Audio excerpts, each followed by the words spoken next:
Correlate की गई थी, जो आपका मैंने कहाँ कहाँ कोरिलेशन से क्वेश्चन बना है। तो आपका यूपी जे में भी बना था क्वेश्चन कि कॉन्स्टिट्यूशन का नेम, यानी कि भारतीय संविधान का शार्ट टाइटल या संक्षिप्त नाम किस अनुच्छेद में दिया गया है। तो वह अनुच्छेद आपको बताया गया था 393। फिर आपका कोरिलेट करके कॉन्स्टिट्यूशन का प्रारंभ भी बताया गया था, अनुच्छेद या आर्टिकल 394। भारतीय संविधान जो बीएचयू में क्वेश्चन आया था कि भारतीय संविधान को कितने पार्ट में इन्फोर्स किया गया, तो 2 पार्ट में किया गया। और ये कहाँ बताया गया है, अगर प्रमाण कोई पूछे तो आपका जवाब रहेगा आर्टिकल 394। फिर हम एविडेंस की धारा 1 तोड़ रहे थे। किसी भी कानून का सेक्शन 1 2-3 बातें ही बताता है। एक आपका संक्षिप्त नाम शार्ट टाइटल, दूसरा एक्सटेंट यानी कि विस्तार, और तीसरा इन्फोर्समेंट डेट यानी कि प्रवर्तन तिथि। तो नाम हमने बता दिया था, इन्फोर्स डेट या प्रारंभ की तिथि, या प्रवर्तन तिथि या आरंभ की तिथि 1 सितंबर 1872 बताया गया।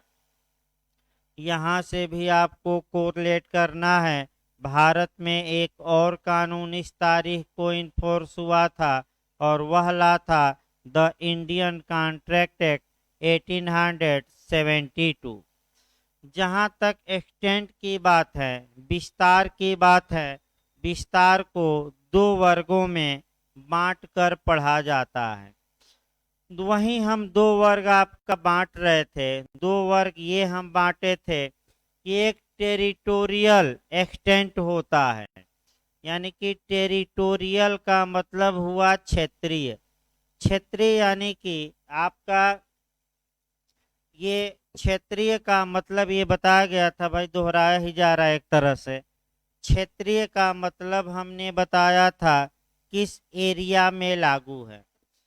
तो आपका किस एरिया में लागू है, तो ये कानून वर्तमान में होल इंडिया में लागू है, संपूर्ण भारत में लागू है। जम्मू कश्मीर संघ शासित प्रदेश में लागू नहीं था, लेकिन डेट याद रखना है 31 अक्टूबर यानी कि 31 अक्टूबर 2019 में यह जम्मू कश्मीर राज्य में भी लागू कर दिया गया। ये डेट पूछ सकती है।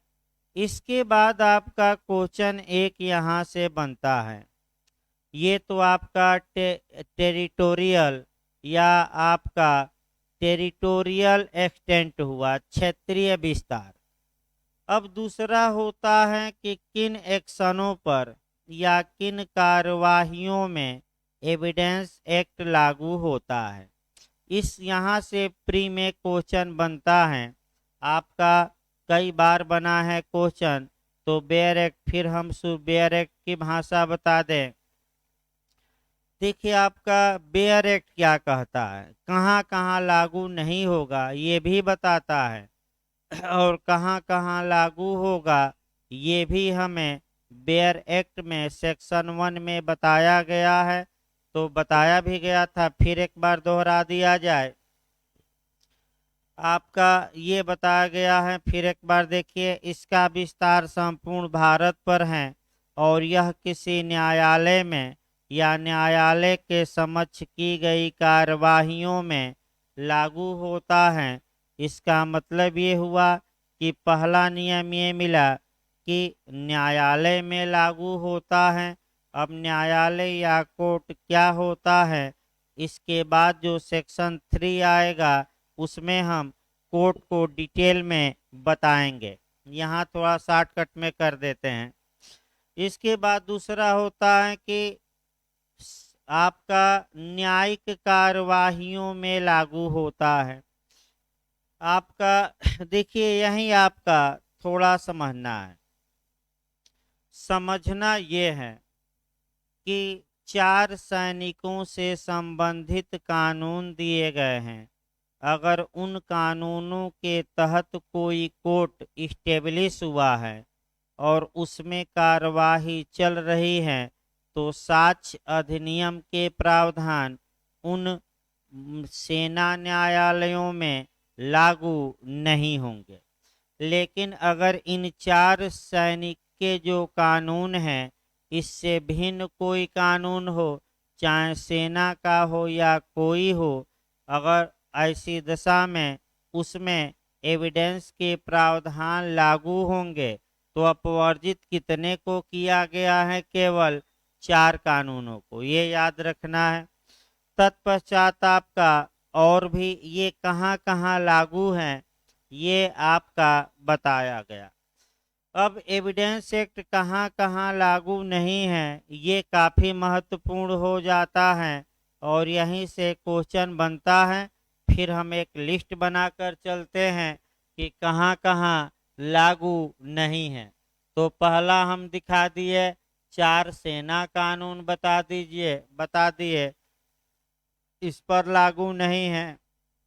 अगला आता है आपका इसमें कि कहाँ लागू नहीं है, तो शपथ पत्र यानी कि जो एफिडेविट है, यानी कि किसी न्यायालय या ऑफिसर के समक्ष जो एफिडेविट या शपथ पत्र दिया जाता है उस पर एविडेंस एक्ट लागू नहीं होता।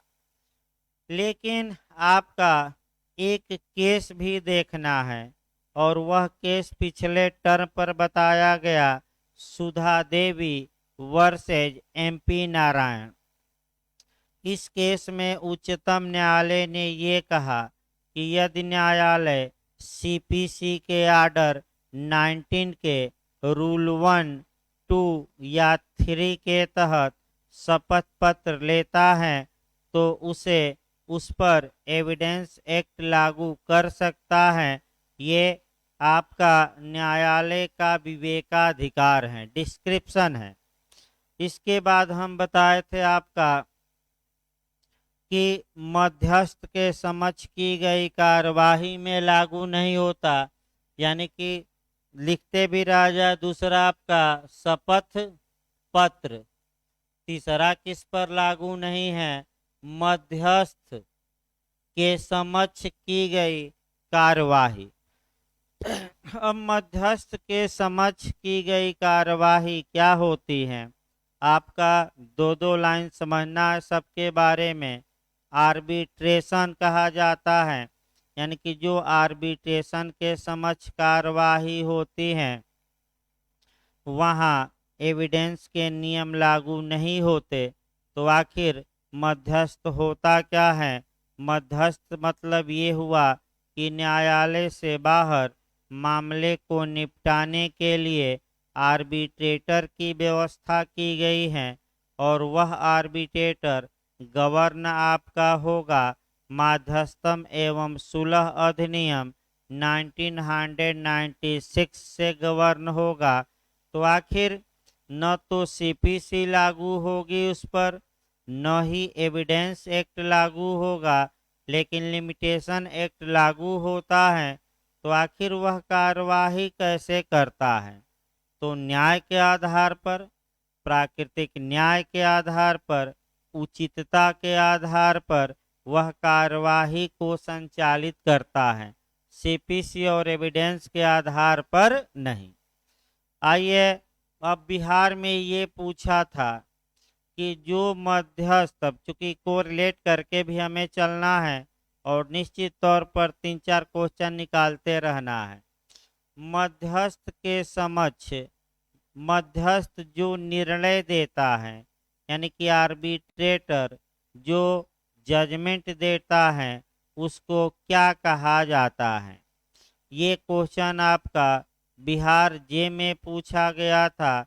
तो मध्यस्थ द्वारा दिए गए निर्णय को एवार्ड कहा जाता है। एवार्ड का मतलब हुआ आपका पंचाट। याद रखिए क्या कहा जाता है? पंचाट। ये याद करके जाना है। अगला हम देखते हैं आपका इसके बाद न्यायालय की अवमानना, यानी कि कंटेम्प्ट ऑफ कोर्ट, न्यायालय की अवमानना। अब ये समस्या आई कि क्या कंटेम्प्ट ऑफ कोर्ट में एविडेंस एक्ट के नियम लागू होते हैं कि नहीं। ये क्वेश्चन यूपी एपीओ में आ चुका है, यूपी जे में भी आ चुका है। अगर ऐसा क्वेश्चन पूछे कि क्या कंटेम्प्ट ऑफ कोर्ट में एविडेंस एक्ट के प्रावधान लागू होते हैं कि नहीं, लागू नहीं होते। याद रखिएगा क्यों, क्योंकि आपका कंटेम्प्ट की कार्यवाही क्वासी जुडिशियल होती है, अर्ध न्यायिक होती है, और इसीलिए आपका सुप्रीम कोर्ट का एक केस जिम्मेदार है, सुखदेव सिंह वर्सेज पेप्सू राज्य केस। आप अगर कोई पूछे तो केस रट कर जाइएगा, सुखदेव सिंह, सुखदेव सिंह वर्सेज पेप्सू राज्य। ये जो पटियाला पंजाब इत्यादि था इनको मिलाकर पेप्सू राज्य बना था, और 1956 में इसे आपका समाप्त कर दिया गया था। इस केस में उच्चतम 1954 सुप्रीम कोर्ट इस केस में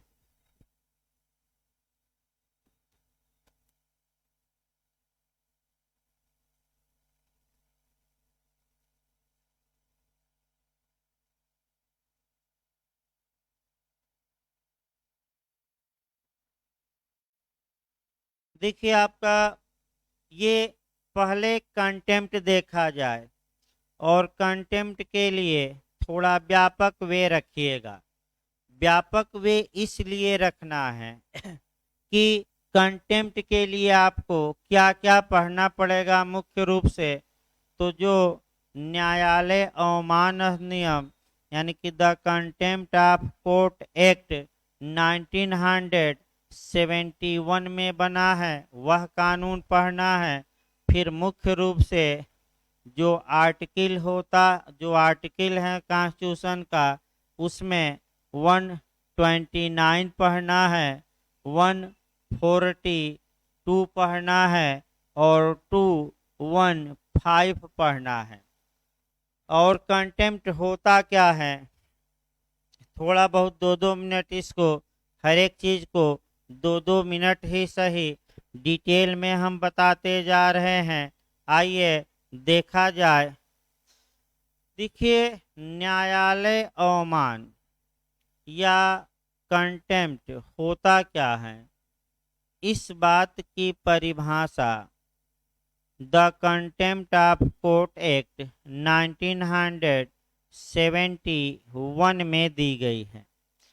कंटेम्प्ट को परिभाषित करते हुए इसे 2 वर्गों में बांट दिया गया है, 2 क्लाज में बांटा गया है। एक सिविल कंटेम्प्ट और दूसरा क्रिमिनल। सिविल कंटेम्प्ट तब होता है जब कोई व्यक्ति न्यायालय के डिक्री, आदेश या निर्णय इत्यादि को आपका निष्पादित नहीं करता या नहीं मानता, यानी कि इन्फोर्स नहीं कराता। और क्रिमिनल कंटेंट क्रिमिनल अवमान तब होता है जब ऐसा कोई कार्य किया जाए जिससे न्यायालय की अधिकारिता या इत्यादि पर इफेक्ट पड़ता हो। इन दोनों के लिए जो दंड का प्रावधान इस कानून में है, 6 मास तक का कारावास या 2000 रुपया जुर्माना, या दोनों। अधिकतम कितनी सजा है, 6 माह तक की। अब ये समस्या आई कि उच्चतम न्यायालय भी अपने कंटेम्प्ट के लिए दंड दे सकता है, तो सुप्रीम कोर्ट आर्टिकल 129 के तहत कोर्ट ऑफ रिकॉर्ड है, यानी कि अभिलेख न्यायालय है। और अभिलेख न्यायालय का दो मतलब होता है। एक तो ऐसे न्यायालय के निर्णय जुडिशियल प्रेसिडेंट का काम करेंगे, न्यायिक पूर्व निर्णय या नजीर का काम करेंगे। और दूसरा, उस न्यायालय को कंटेम्प्ट के लिए दंड देने की शक्ति होगी। तो आपसे पूछा जाए कि उच्चतम न्यायालय किस आर्टिकल के तहत कंटेम्प्ट के लिए दंड देता है, तो आपका जवाब रहेगा आर्टिकल 129। लेकिन उच्चतम न्यायालय में इनहेरेंट पावर या अंतर्निहित शक्ति निहित है, और अंतर्निहित शक्ति के तहत, इनहेरेंट पावर के तहत या निहित शक्ति के तहत, या बिहार में देता है सहज शक्ति। सहज शक्ति जो सुप्रीम कोर्ट में वेस्टेड है, प्रदान न कहिएगा। अभी यूपीजे में आया था कि प्रदान की गई है कि निहित है, तो प्रदान नहीं की गई है, बल्कि इनहेरेंट पावर क्या है, वेस्टेड है। और इनहेरेंट पावर के तहत भी उच्चतम न्यायालय आर्टिकल 142 के तहत किसी भी व्यक्ति को अपने कंटेम्प्ट के लिए दंडित या पनिश कर सकता है। इसके बाद आता है उच्च न्यायालय। उच्च न्यायालय आर्टिकल 215 के तहत कोर्ट ऑफ रिकॉर्ड है, अतः उच्च न्यायालय को भी अवमान के लिए दंड देने की शक्ति प्राप्त है। अब समस्या आया निचले न्यायालय, सबऑर्डिनेट कोर्ट। तो सबऑर्डिनेट कोर्ट के लिए अगर क्रिमिनल मामला है तो सीआरपीसी में प्रावधान है, और सिविल मामला है तो सीपीसी में अलग से प्रावधान किए गए हैं। अगला देखा जाए आपका और एविडेंस एक्ट कहाँ नहीं लागू होता, ट्रिब्यूनल या न्यायाधिकरण। ट्रिब्यूनल या जो अधिकरण होते हैं या न्यायाधिकरण होते हैं, ऐसे न्यायाधिकरणों या ट्रिब्यूनल के समक्ष कार्यवाही में आपका एविडेंस के जो नियम हैं, रूल हैं, वह अप्लाई नहीं होते। अगला देखा जाए आर्टिकल 311 के तहत जो विभागीय जांच होती है, उस यानी कि डिपार्टमेंटल इंक्वायरी होती है, उसमें भी एविडेंस के नियम लागू नहीं होते। अर्थात इसका मतलब ये आया कि अनुच्छेद 311 के तहत जो डिपार्टमेंटल इंक्वायरी होती है पब्लिक सर्वेंटों के खिलाफ, उसमें एविडेंस के नियम लागू नहीं होंगे। अगला सुलहकर्ता, काउंसलर देख लिया जाए। आपका जो ये सुलहकर्ता है, उसके समक्ष कार्यवाही में भी एविडेंस के नियम लागू नहीं होते। तो बिहार ने ये क्वेश्चन बनाया कि सुलहकर्ता जो निर्णय देता है उसे क्या कहा जाता है। तो उस निर्णय को क्या कहा जाता है, इसका प्रावधान माध्यस्थम एवं सुलह अधिनियम 1996 यानी कि 1996 में किया गया है। और उसको सेटलमेंट एग्रीमेंट, ये बिहार में आ चुका है जे में, सेटलमेंट एग्रीमेंट या समझौता करार कहते हैं, या समझौता करार। अगला देखा जाए इसके बाद विभागीय जांच जितनी होती है उसमें भी एविडेंस एक्ट लागू नहीं है। इसके बाद इनकम टैक्स अधिनियम के तहत जांच में लागू नहीं है। और इस प्रकार आपको जो जहां जहां एविडेंस लागू नहीं है जिन कार्यवाहियों में, वह कार्यवाहियों की लिस्ट बताई गई। और यहाँ से निश्चित रूप से एक क्वेश्चन बनने का प्री में चांस रहता है। अब आइए सेक्शन 2 उठाया जाए। जहां तक सेक्शन 2 की बात है, आपका सेक्शन 2 रिपील है, यानी कि निरसित है।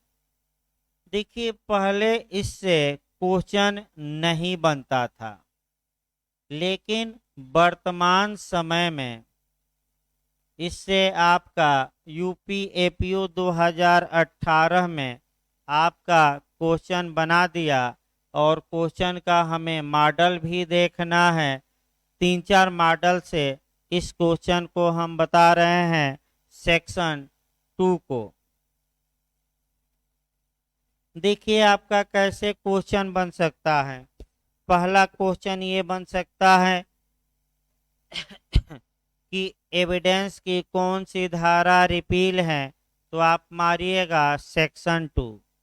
दूसरा क्वेश्चन आपका बनता है कि सेक्शन 2 किस सन में रिपील किया गया, समाप्त किया गया, निरसित किया गया, तो आपका जवाब रहेगा 1938।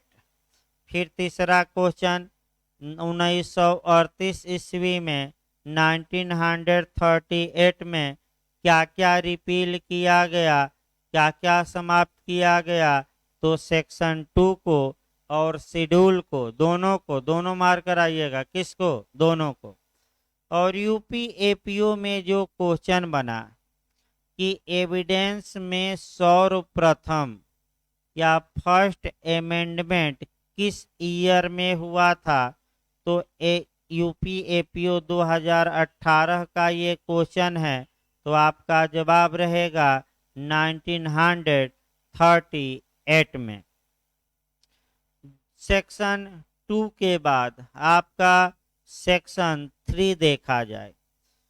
जहां तक सेक्शन 3 की बात है, आपका अब सेक्शन 3 में थोड़ा समय लगता है। और सेक्शन 3 का पहले कुछ सामान्य बातें जानी जाए और तब और चीजें आपको बताई जाएंगी। देखिए, जहां तक सेक्शन 3 की बात है, सेक्शन 3 इंटरप्रिटेशन क्लॉज है, यानी कि निर्वचन खंड है। निर्वचन खंड या इंटरप्रिटेशन, यानी कि कुछ शब्दों की एक तरह से कहिए व्याख्या दे दी गई है या परिभाषा दी गई है। लेकिन जब आप इंटरप्रिटेशन का नियम पढ़ेंगे, इंटरप्रिटेशन ऑफ स्टैट्यूट पढ़ेंगे, संविधियों के या कानूनों के निर्वचन का नियम, तो ये बात जरूर याद रखिए कि जो डिफिनीशन होता है वो उसका अलग अर्थ होता है। जो एक्सप्लेशन होता है, व्याख्या, स्पष्टीकरण, उसका जो स्पष्टीकरण होता है उसका अलग अर्थ होता है। और जो इंटरप्रिटेशन होता है उसका अलग अर्थ होता है। तीनों का मतलब अलग अलग है, ये आपका याद रखना है। लेकिन आपका जो कंपटीशन में ज्यादातर पूछा जाता है वह आपका कभी काल डिफिनीशन या परिभाषा दे देता है और कभी काल निर्वचन भी। लेकिन अगर कानूनी रूप से आ जाए तब समस्या उत्पन्न हो जाती है। आपका अगर कानूनी रूप से दे दे तब तो भाई आपको कानूनी जो शब्द दिया गया है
हेलो। देखिए आपका एक क्वेश्चन आपका उत्तराखंड और एमपी जे में ये आ चुका है, जो हम बता रहे हैं टेक्निकल पॉइंट। उसके बाद सेक्शन 3 शुरू करना है। ये टेक्निकल पॉइंट ये आया था कि ऑफेंस यानी कि अपराध को कहाँ परिभाषित किया गया है, और इसमें अलग अलग ऑप्शन दिया था। एक दिया था सीआरपीसी का सेक्शन 2N दिया था, और आईपीसी का सेक्शन 40 दिया था। अब इसी में आपका चुनना था कि आपका ऑफेंस या अपराध को कहाँ डिफाइन किया गया है, और दो में से एक कोई चुनना है। तो ऐसी दशा में अब लीगल तौर पर आपका किस कानून में क्या शब्द लिखा गया है, वहाँ ये आपको ध्यान में रखना है। सीआरपीसी के सेक्शन 2 की हेडिंग है डिफिनीशन या परिभाषा, और अगर हम आईपीसी में देखें तो सेक्शन 6 से लेकर 52A तक जनरल एक्सप्लेशन या साधारण स्पष्टीकरण दिए गए हैं। तो अगर ये पूछे कि डिफिनीशन कहाँ दी गई है, तो आपको इन दोनों में से चुनना हो तो सीआरपीसी का सेक्शन 2N चुनेंगे, क्योंकि आईपीसी में जो प्रावधान दिए गए हैं सेक्शन 6 से लेकर 52A तक, वास्तव में वे परिभाषाएं नहीं हैं, बल्कि कुछ शब्दों को एक्सप्लेन कर दिया गया है, व्याख्या कर दी गई है।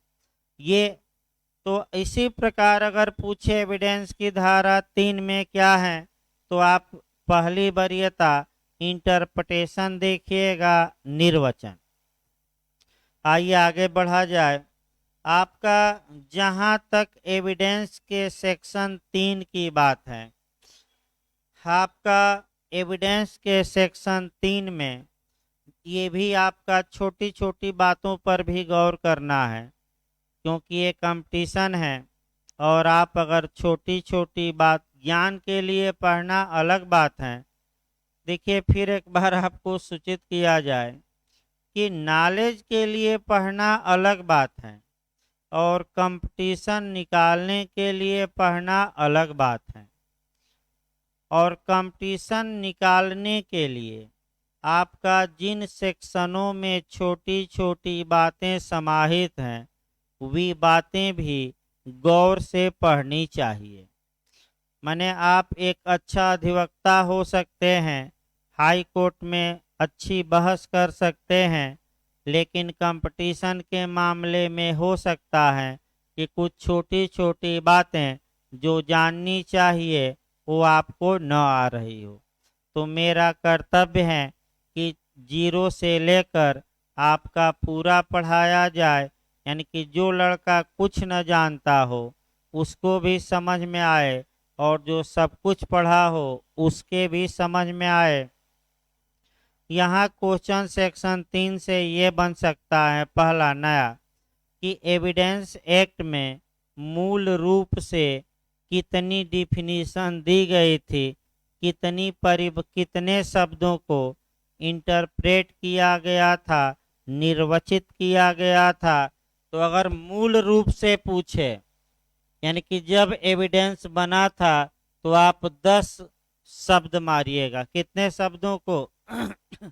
10। आपका 2000 में 2000 में आईटी एक्ट द्वारा संशोधन किया गया, और संशोधन करके आपका कह सकते हैं कि 9 और इंटरप्रिटेशन जोड़ा गया। किसके द्वारा? आईटी एक्ट द्वारा। फिर आपका 2000, ये सन 2000 में फिर आईटी एक्ट द्वारा ही 2008 में 2 और शब्द जोड़े गए। अर्थात अगर वर्तमान में पूछे पहला क्वेश्चन कि कितने शब्दों को परिभाषित किया गया है, तो आप कितने शब्द हो गए, आपका 21। हाँ, आपका मूल रूप से भी पूछा आजकल जा रहा है। ये क्वेश्चन आपका कॉन्स्टिट्यूशन में भी आया था, और कॉन्स्टिट्यूशन में इस प्रकार आया था कि मूल संविधान में कितने शेड्यूल थे।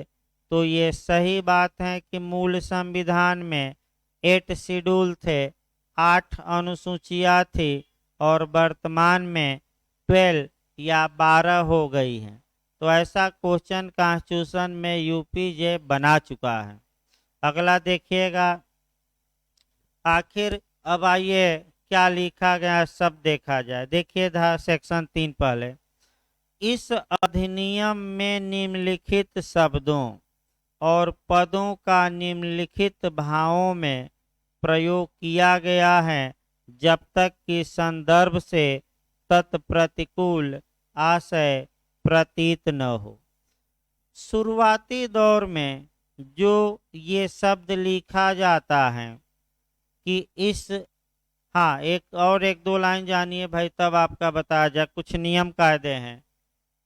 प्रत्येक जो कानून की डिफिनीशन होती है वह अलग अलग होती है, और एक कानून में जो शब्द की डिफिनीशन दी गई है वह दूसरे कानून के लिए सामान्यतः काम नहीं करती जब तक कि स्पष्ट रूप से इसका उल्लेख दूसरे कानून में न हो।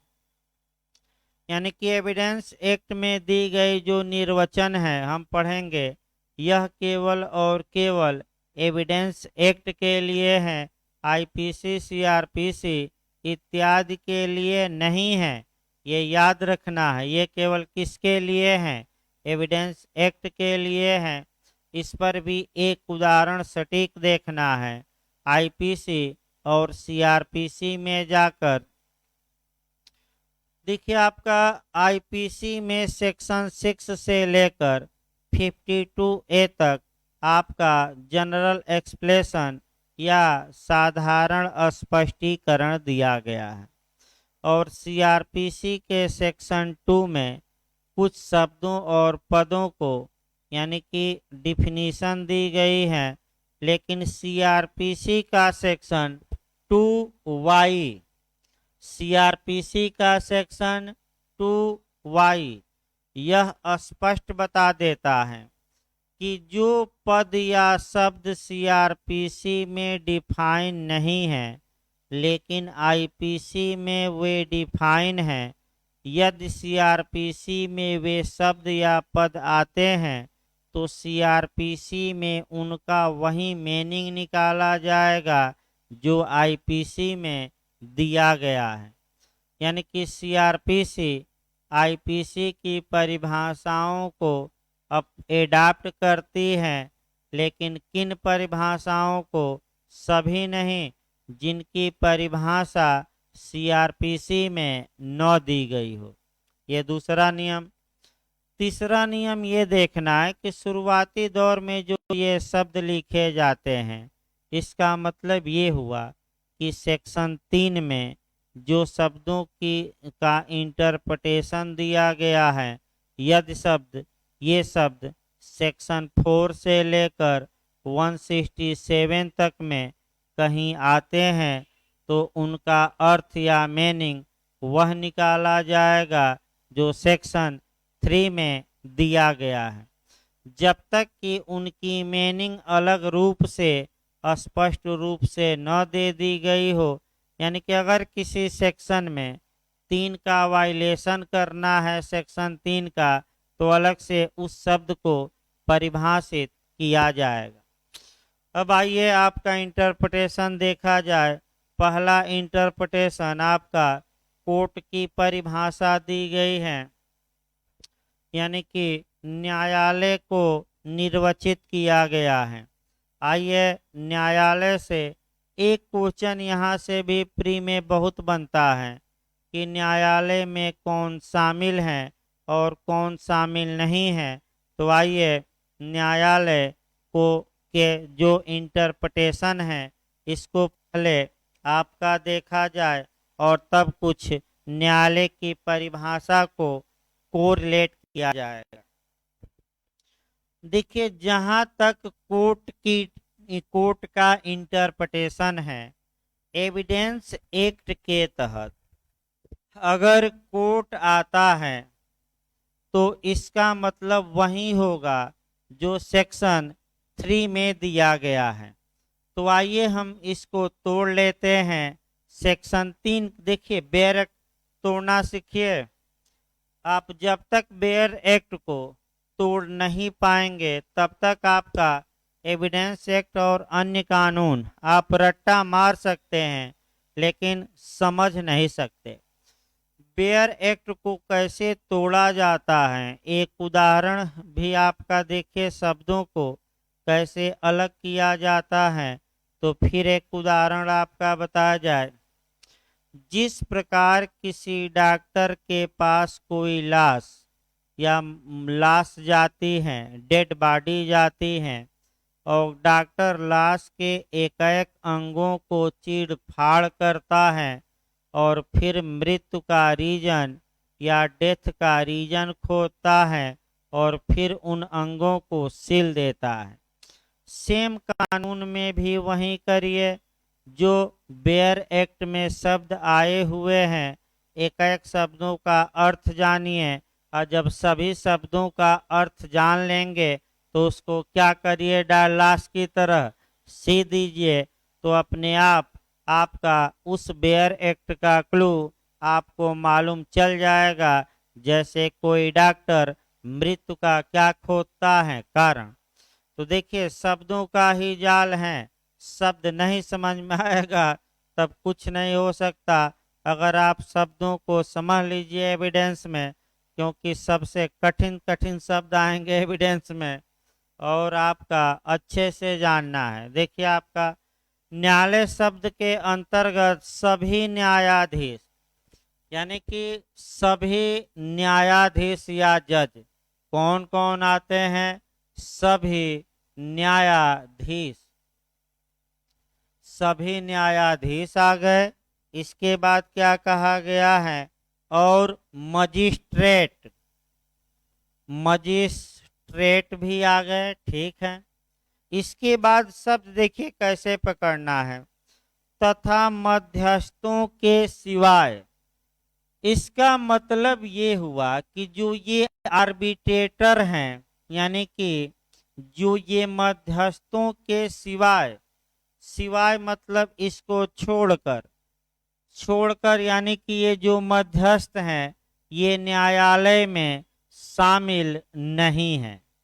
यही पकड़ना है। देखिए आगे, मध्यस्थों के सिवाय साक्ष्य लेने के लिए वैध रूप से प्राधिकृत सभी व्यक्ति आते हैं, यानी कि साक्ष्य लेने के लिए वैध रूप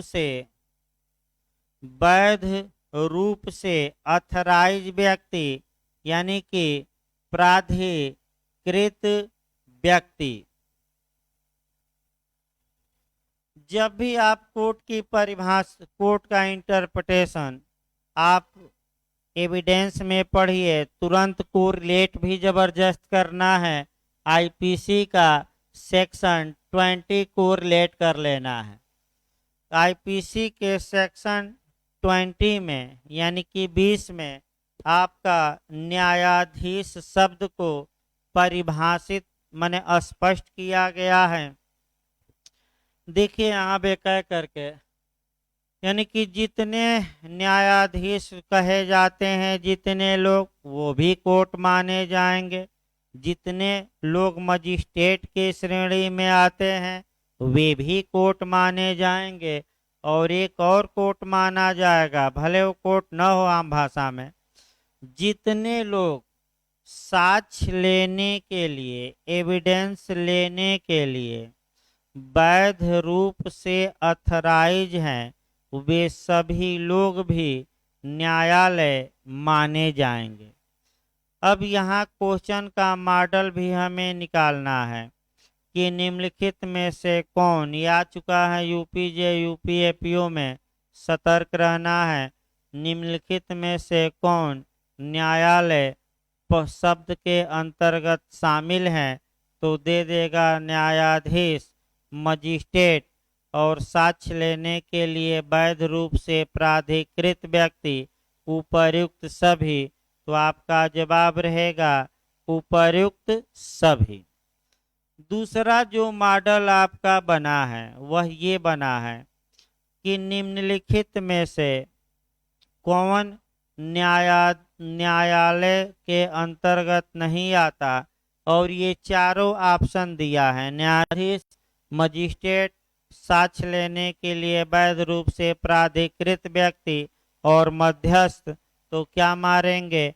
कौन न्यायालय के अंतर्गत नहीं आता? मध्यस्थ, आर्बिट्रेटर। यानी कि मध्यस्थ भले ही साक्ष्य लेता हो, लेकिन उसे एविडेंस एक्ट के तहत कोर्ट में शामिल नहीं किया गया है।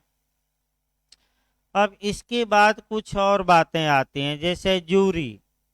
क्या जो जूरी है न्यायालय है कि नहीं है? औद्योगिक अधिकरण न्यायालय है। कमिश्नर यानी कि आयुक्त न्यायालय हैं, क्योंकि ये लोग क्या करते हैं? साक्ष्य लेने के लिए वैध रूप से क्या है? प्राधिकृत। यही पूछ दे सुलहकर्ता, वो न्यायालय नहीं है, याद रखिए। न तो मध्यस्थ न्यायालय है और न ही सुलहकर्ता। इस प्रकार कोर्ट का जो इंटरप्रिटेशन था समाप्त हुआ। अब आगे हम बढ़ते हैं फैक्ट पर। जहां तक फैक्ट की परिभाषा निर्वचन की बात है, पहले दिमाग में एक कॉन्सेप्ट बना लीजिए क्रम से। देखिए, आपका फैक्ट्स या तथ्य या वाकया या घटनाएं या वास्तविकता, जो ये तथ्य होते हैं, इन्हीं तथ्यों को न्यायालय में एविडेंस या साक्ष्य के रूप में प्रस्तुत किया जाता है। अब ये है कि क्वेश्चन पहला जो इंटरव्यू में बना है वह ये बना है कि इंस्ट्रूमेंट ऑफ एविडेंस किसे कहा जाता है? इंस्ट्रूमेंट ऑफ एविडेंस यानी कि साक्ष्य के औजार। तो अगर कोई पूछे आपसे कि साक्ष्य के औजार किसे कहा जाता है, तो आपका जवाब रहेगा फैक्ट्स को, यानी कि तथ्य को। दूसरा, तथ्य का मतलब जितने भौतिक पदार्थ हैं और जितने मानसिक तत्व हैं वह फैक्ट में आते हैं, तथ्य में आते हैं। यानी कि जिनको हम देख सकते हैं, सुन सकते हैं और जिनका अनुभव कर सकते हैं, ये सभी तथ्य हैं। तो अगला नियम ये बनाना है, क्या सभी तथ्यों को एविडेंस के रूप में प्रस्तुत किया जाता है? यानी कि क्या सभी तथ्य साक्ष्य होते हैं? यानी कि आल जो फैक्ट हैं वह एविडेंस होते हैं कि नहीं? तो आपका जवाब रहेगा कि सभी तथ्य साक्ष्य नहीं होते। तो आखिर कौन सी घटनाएं साक्ष्य के रूप में प्रस्तुत की जा सकती हैं? तो जो घटनाएं, जो बातें आपका सेक्शन 5 से लेकर 55 तक में आ जाती हैं, वे घटनाएं ही एविडेंस के रूप में प्रस्तुत की जा सकती हैं। यानी कि मॉडल, अभी सामान्य बातें चल रही हैं, मॉडल ये बनाना है कि सभी तथ्य साक्ष्य नहीं होते, लेकिन सभी साक्ष्य तथ्य होते हैं। जैसे कि आपका 4-5 क्वेश्चन इस पर और बनाना है। पहला आपका बनाना है 2 आईपीसी के सेक्शन को रिलेट करके 299 और 300 पर बनाना है। ये क्वेश्चन यूपी जे में आ चुका है। आपका अच्छे से याद रखना है कि प्रत्येक आपराधिक मानववध, मर्डर या हत्या नहीं होता, लेकिन प्रत्येक हत्या आपराधिक मानववध होती है। ये अंशतः सत्य है कि अक्षरशः तो ये वर्ड बाय वर्ड ये बात क्या है, ट्रू है। इसी प्रकार प्रत्येक उपहत्य घोर उपहत्य नहीं होती, यानी कि प्रत्येक हर्ट ग्रीवियस हर्ट नहीं होता, लेकिन प्रत्येक ग्रीवियस